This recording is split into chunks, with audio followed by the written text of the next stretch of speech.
ये मम्मी गिरा देगा वो गिरा देगी खोली ना मामा एक ही खोलो एक ही हाँ ओके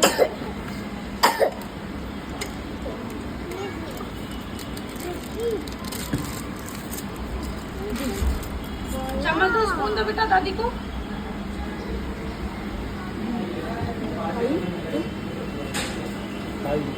बाबू हाँ गरम रहता है, मुंह जल जाएगा।